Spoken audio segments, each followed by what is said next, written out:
Muhammad ibn Abdullah wa ala alihi wa sahbihi wa man wala amma ba'd. Yang saya cintai, yang saya muliakan para alim ulama, para habaib, para kiai, para asatid, para tokoh masyarakat, para aparat pemerintah, wabil khusus guru kita Sayyiduna Al-Habib Hanif Al-Abbas. Mudah-mudahan Allah panjangkan umur beliau, Allah sehatkan jasmani dan ruhani beliau, Allah permudah urusan dunia akhirat beliau, Allah perkuat langkahan kaki beliau di dalam berdakwah dan berjuang di jalan Allah Subhanahu wa taala.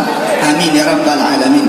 Yang saya cinta, yang saya muliakan, para habaib, para dzurriyyah Nabi Muhammad, Al-Habib Hasan Ibn Alwi Assegaf beserta para habaib. Mereka diciptakan dari tanahku, maka celakalah bagi orang-orang yang mendustakan keutamaan mereka. Barang siapa yang mencintai mereka, Allah akan cinta kepadanya, dan barang siapa yang membenci mereka, Allah akan benci kepadanya. Mudah-mudahan dengan duduknya kita di ini majelis, berkumpul bersama para habaib, Allah jadikan kita hamba-hamba yang dicintai olehnya.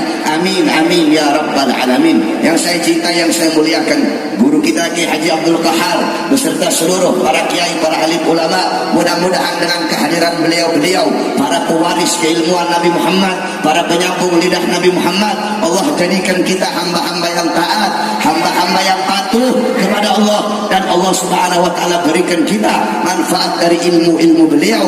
Amin amin ya rabbal alamin. Saudara-saudara sekalian yang dimuliakan oleh Allah, kita duduk di ini majelis dalam rangka Maulid Nabi besar Muhammad. Di dalam Al-Quran Allah Subhanahu wa taala berfirman, "Qul bifadlillah wa birahmati fabidzalika falyafrahu." Katakanlah, dengan anugerah Allah dan dengan rahmat Allah, maka dengan anugerah dan rahmat tersebut hendaklah mereka bergembira. Apa anugerah Allah? Apa karunia Allah? Apa rahmat Allah? Dalam kitab tafsir Ma'alimut Tanzil Al-Imam Baghawi, dalam kitab tafsir Jami'ul Bayan Al-Imam Ibnu Jarir At-Tabari, dalam kitab tafsir Anwarut Tanzil Al-Imam Baydawi, dalam kitab tafsir Madarikut Tanzil Al-Imam An-Nasafi, dalam kitab tafsir Jami' Al-Ahkam Al-Imam Qurtubi, dalam kitab tafsir Ibnu Katsir, dalam kitab tafsir Ar-Razi, dalam kitab tafsir Jalalain Al-Imam Jalaluddin Al-Mahalli dan Al-Imam Jalaluddin As-Suyuti, dijelaskan fadluhu Al-Quran wa rahmatuhu Al-Islam. Anugerah Allah adalah Al-Quran dan rahmat Allah adalah Islam. Sedangkan sebagian ulama yang lain berpendapat karunia Allah yang paling besar adalah ilmu. Salah satunya pendapat Al-Imam Abdullah ibn Abbas. Sebagian ulama yang lain berkata karunia Allah yang paling besar adalah akal, li'anna al-aqal manba'ul ilm, karena akal adalah tempatnya ilmu. Adapun rahmat Allah adalah Islam. Sedangkan dalam kitab-kitab tafsir bil ma'zur, yaitu menafsirkan satu ayat Al-Quran dengan ayat yang lain yang ada dalam Al-Quran. Salah satunya di situ dijelaskan bahwasanya dalam ayat yang lain Allah berfirman, "Wa ma arsalnaka illa rahmatan lil alamin." Tidak aku utus engkau wahai Muhammad kecuali engkau adalah rahmat bagi seluruh alam semesta. Maka dengan adanya ilmu, dengan adanya akal, dengan adanya Al-Quran sebagai anugerah Allah, dan dengan adanya Islam, dengan adanya Nabi Muhammad sebagai rahmat Allah, maka hendaklah kita bergembira. Saudara-saudara, seluruh alam jagat raya bergembira dengan lahirnya Nabi Muhammad. Penduduk langit, para malaikat beristighfar kepada Allah. Para bidadari yang sudah cantik, mereka berdandan lebih mempercantik dirinya. Para khilman menggelar permadani, para wildan menaburkan intan permata menyambut kelahiran baginda Nabi Muhammad. Penduduk langit, penduduk bumi, binatang-binatang, tumbuh-tumbuhan, batu-batuan, sampai-sampai syair yang sering kita dengar yang dikarang oleh guru kita Al-Habib Muhammad Rizq bin Husain bin Syihab, "Rahatil atyaru tasdu fi layalil maulidi." Burung-burung bersenandung, burung-burung bernyanyi gembira di malam kelahiran Nabi Muhammad. Seluruh binatang-binatang yang di laut, yang di darat, yang di tanah, yang di udara, seluruh binatang bergembira. Semua makhluk yang di langit, yang di bumi, illa iblis, kecuali iblis. Di hari lahirnya Nabi, iblis menangis, iblis teriak, iblis menjerit, iblis tidak rela, iblis tidak ridha dengan lahirnya Nabi Muhammad. Kenapa? Karena Nabi Muhammad adalah musuhnya iblis yang paling besar. Karena Nabi Muhammad adalah makhluk yang paling dibenci oleh iblis. Dalam riwayat, Nabi pernah bertanya kepada iblis, "Wahai iblis, siapa makhluk yang paling kau benci? Siapa musuhmu yang paling besar?" Apa jawab iblis? "Anta ya Muhammad. Kamu wahai Muhammad musuhku yang paling besar. Kamu wahai Muhammad makhluk yang paling aku benci. Setelah aku siapa? Setelah engkau keluargamu, setelah engkau anak cucumu adalah makhluk yang paling aku benci setelah kamu." Saudara-saudara, para habaib adalah dzurriyyah Nabi Muhammad. Jawab sama-sama. Berarti kalau ada yang membenci para habaib, siapa itu orang? Siapa itu golongan? Siapa itu kelompok? Al-Habib Rizik bin Husain bin Syihab, beliau adalah salah satu daripada anak cucu Rasulullah, darah daging Rasulullah. Beliau berjuang untuk bangsa, berjuang untuk agama, berjuang untuk negara. Beliau berdakwah pagi, siang, sore, malam untuk meneruskan perjuangan datuk-datuknya. Jawab sama-sama. Berarti kalau ada yang membenci beliau, siapa itu orang? Kalau ada yang mengkriminalisasi beliau, siapa itu orang? Ada yang mencaci maki beliau, siapa mereka? Ada yang melemahkan perjuangan beliau, siapa mereka? Ada yang menggembosi perjuangan beliau, siapa mereka? Iblis benci dengan anak cucu Rasulullah. Iblis benci dengan maulid Nabi Muhammad. Berarti kalau ada yang benci dengan maulid Nabi, siapa mereka? Siapa mereka? Alhamdulillah saudara-saudara, kemarin maulid akbar 212, humul ladina yunkiruna al-maulid hum yahduruna fi majlisil maulid. Mereka orang-orang yang ingkar sama maulid. Kemarin 212 yang dihadiri jutaan umat, mereka semua yang ingkar sama maulid, alhamdulillah ikut hadir baca maulid Nabi Muhammad SAW.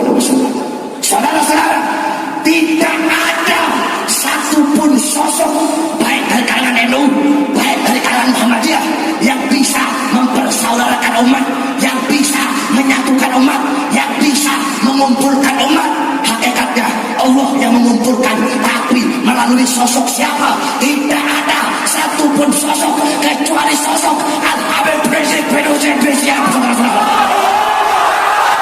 Oleh karena itu, saya sampaikan pada malam hari ini bahwasanya guru kita Habib Rizik, beliau bukan hanya milik FPI saja, tetapi beliau adalah milik seluruh umat Islam. Siapapun mau macam-macam dengan beliau, mau mengkriminalisasi beliau, kalian bukan hanya berhadapan dengan FPI saja, tetapi kalian akan berhadapan dengan kami, umat Islam.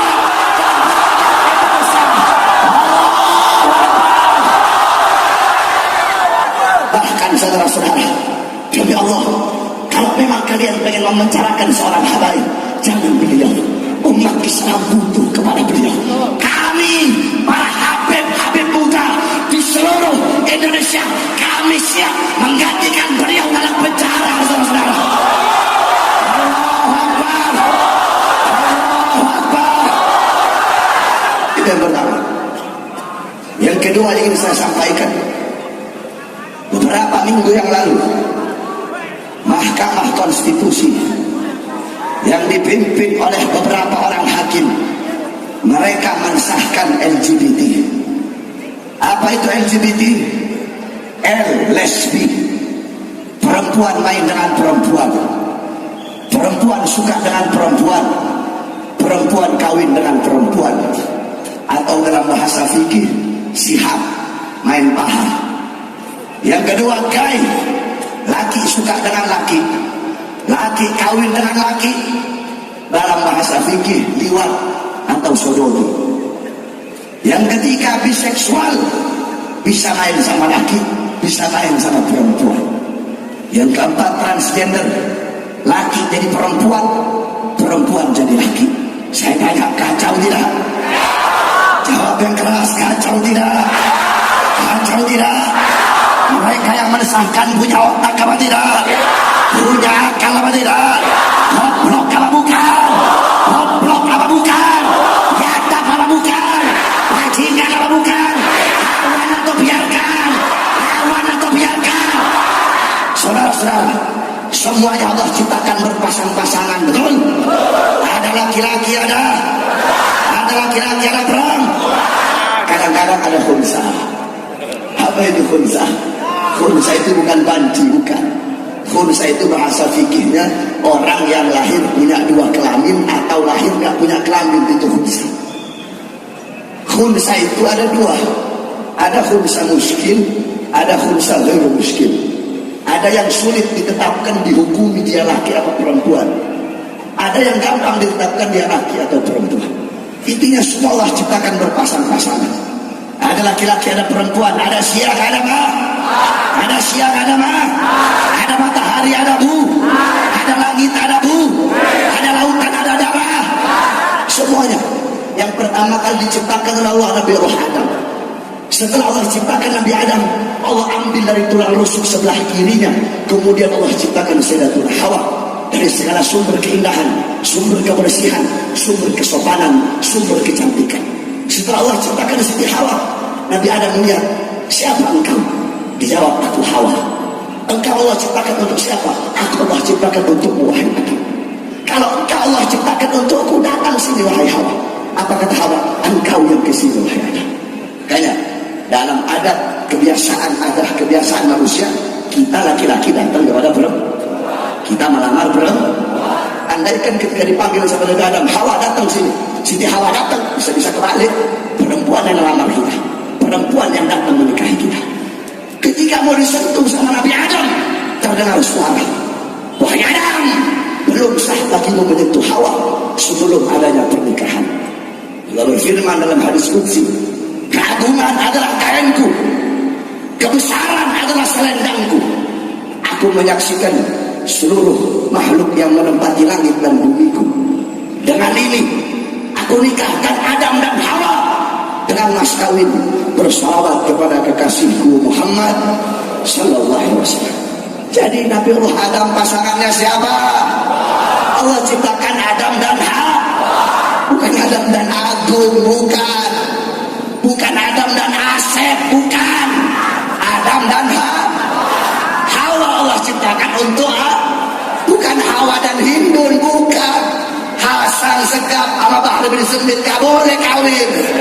Habib buat Syarifah, Ustadz sama Ustadzah, bukan Ustadz sama Ustadz, bukan jeruk makan jeruk. Saudara-saudara, binatang yang tidak punya otak, binatang yang tidak punya akal, itu binatang tahu mana lubang yang diciptakan untuk dia, mana lubang yang bukan diciptakan untuk dia. Tuhan diperhalus aja gaya-gaya. Intinya gaya itu yang suka sama lubang tai. Cuma diperhalus aja bahasanya.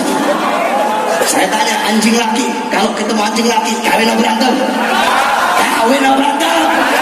Ayam jantan ketemu ayam jantan, kawin atau berantem? Kawin atau berantem? Kecuali babi mungkin. Babi dia biseksual, bisa pakai laki, bisa pakai perempuan. Cuma makhluk binatang, gak punya otak, gak punya akal. Saya tanya, berarti kalau ada laki suka sama laki, kalau ada perempuan suka sama perempuan, mereka adalah binatang. Siapa yang lebih mulia? Siapa yang lebih mulia? Homo dan anjing, siapa yang lebih mulia? Homo dan babi, siapa yang lebih mulia? Mereka yang homo, mereka yang lesbi, lebih binatang dari binatang, saudara-saudara. Makanya Presiden Zimbabwe kalau ada homo lesbi dia masuk dalam penjara. Terus dia bilang, homo, kalau pasangan kamu bisa bunting, baru saya keluarkan dari penjara. Laki sama laki bisa bunting tidak? Bisa bunting tidak? Perempuan lesbi dia masuk ke penjara. Kamu lesbi, kalau pasangan kamu bisa bunting, baru saya keluarkan dari penjara.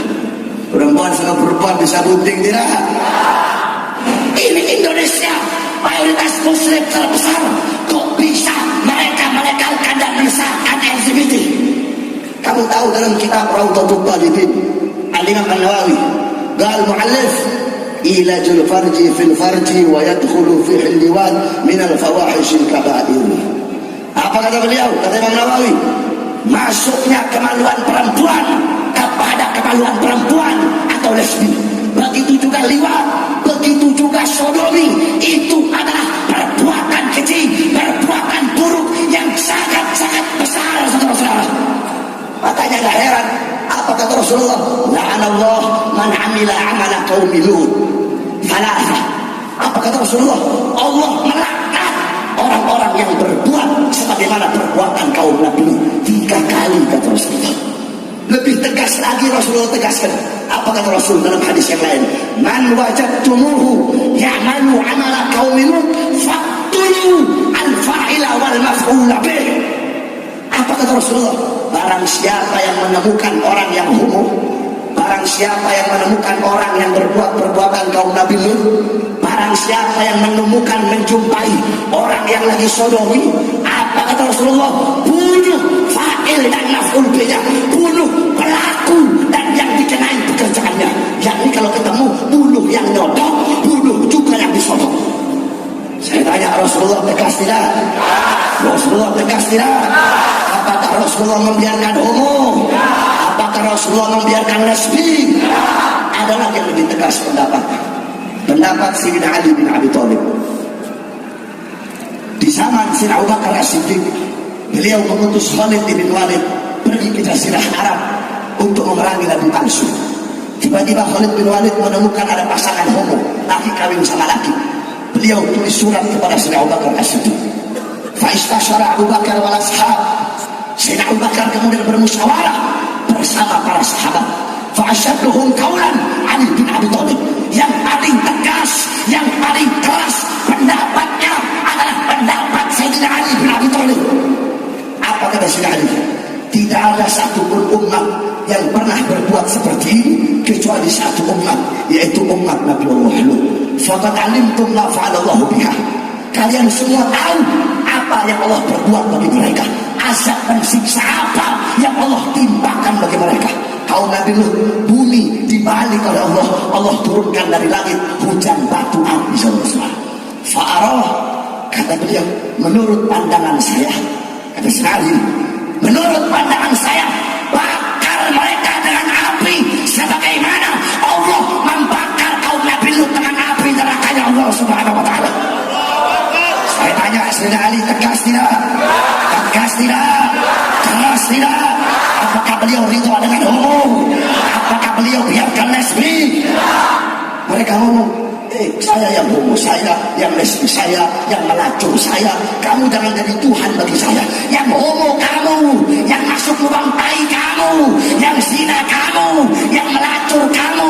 Allah marah dengan perbuatan kamu. Allah murka dengan perbuatan kamu. Allah tidak ridha dengan perbuatan kamu. Allah turunkan bala, Allah turunkan musibah, Allah turunkan bencana. Yang binasa bukan cuma kamu, kami yang tidak homo juga ikut binasa, betul?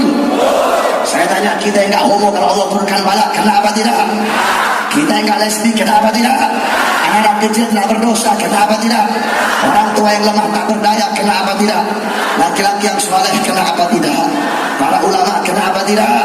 Wanita-wanita solehah, kenapa tidak? Oleh karena itu, kalau ada acara-acara homo, bubarkan atau biarkan? Bubarkan atau biarkan?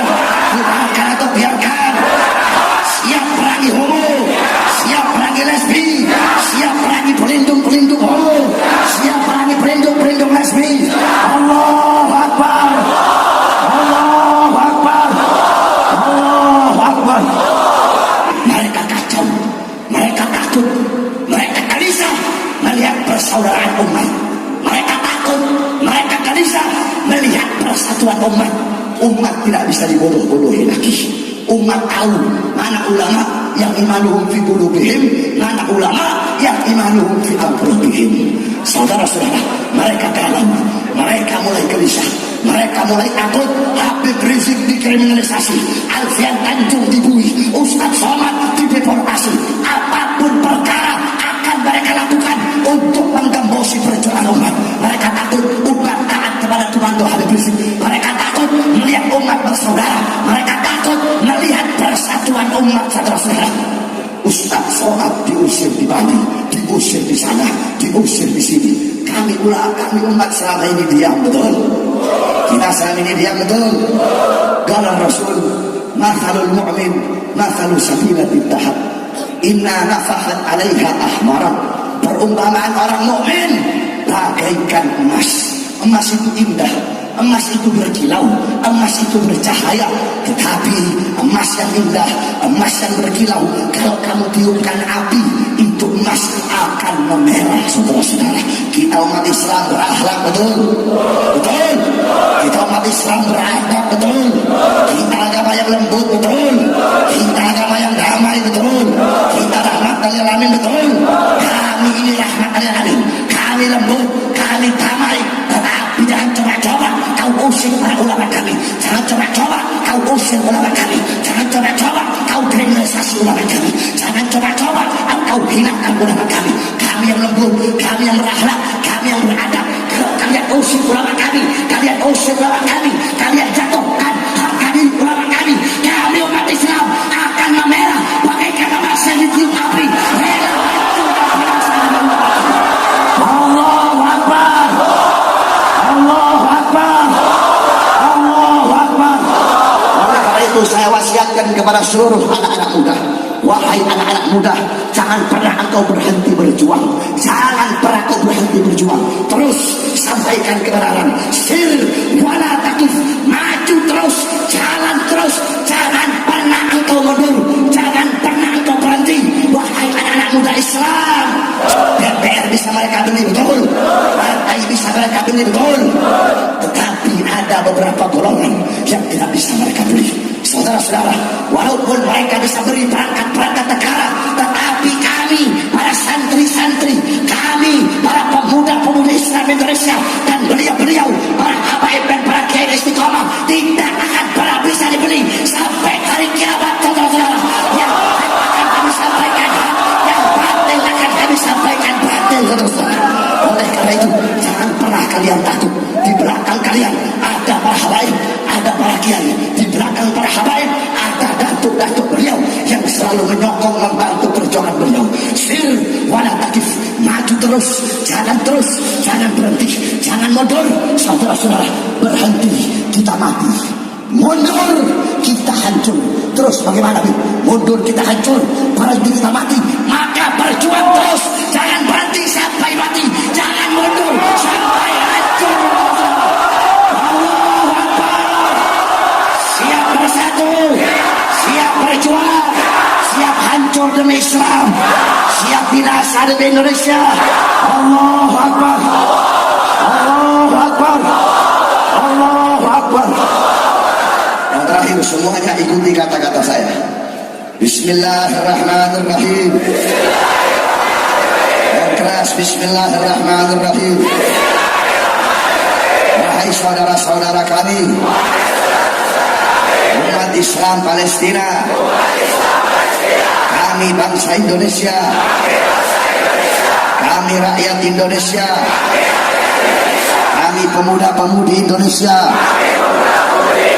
dengan ini kami bersumpah demi Allah, demi Allah yang memegang nyawa kami, selama kemerdekaan Palestina masih dijajah oleh Israel laknatullah, selama hak-hak umat Islam Palestina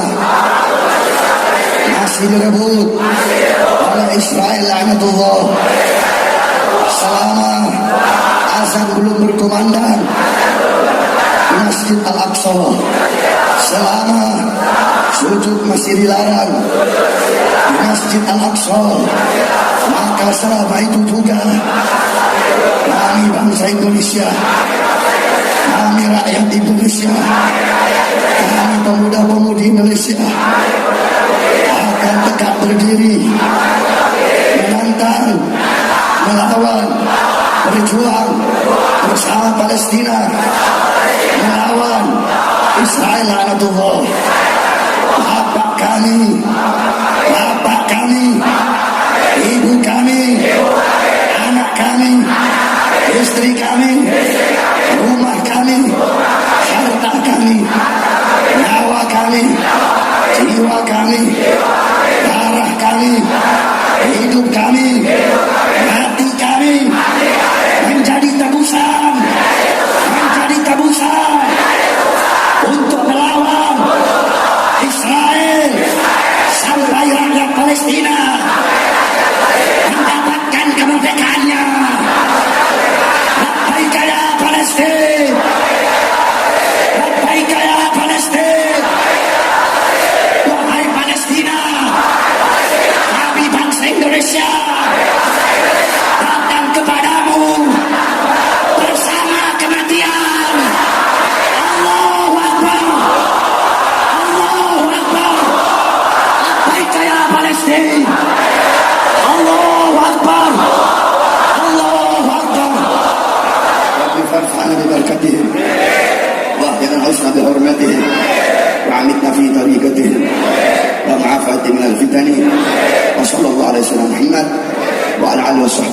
wasallam. Alhamdulillah. Para seluruh hadirin, doakan saya ini sering sakit akhir-akhir ini gara-gara istri satu itu, saudara. Makanya saya senang banget tadi waktu guru kita Habib Hanif doa, kamu tahu saya kasih tahu Al-Imam Ibnu Aqil Al-Hambali radhiyallahu anhu, beliau bilang sebenarnya saya gak mau kasih, cuma karena banyak suami-suami takut istri di sini. Habib suami takut istri semua. Jadi Al-Imam Ibnu Aqil Al-Hambali beliau bilang, "Idza istaghraqtu 'anil mas'alah da'awtu zawjati ila al-firash." Ya, biar pada paham. Kata beliau, kalau aku terkunci dalam satu permasalahan ilmu, ada satu permasalahan yang muskil, aku ajak istriku ke kasur, yakni jima. Kenapa? Li'anna al-jima yusaffi ad-dihna wa yudawwi al-fahma. Jima itu bisa menguatkan, membersihkan pikiran dan menguatkan pemahaman, saudara. Makanya kalau ada di sini yang belum kawin, cepat-cepat kawin lah. Ya. Banyak yang belum kawin sini, siap kawin, siap nikah, harus. Yang satu tambah lagi. Yang udah punya istri di sini siap tambah lagi, siap. Kalau saya tak berani, saya takut sama istri saya. Saya tanduknya 2, istri saya tanduknya 9. Oleh karena itu mudah-mudahan guru kita Habib Hanif tambah lagi. Habib Hasan, Habib Hasan tambah lagi. Berani kali lagi? Balas. Ini rencana ini Habib ini. Ini baru habaib. Mudah-mudahan kita tidak keluar dari majelis Allah untuk dosa-dosa kita. Amin ya rabbal alamin. Ini saya dapat saya sampaikan, kurang lebihnya saya mohon maaf. Wa'afu minkum. Wassalamualaikum warahmatullahi wabarakatuh.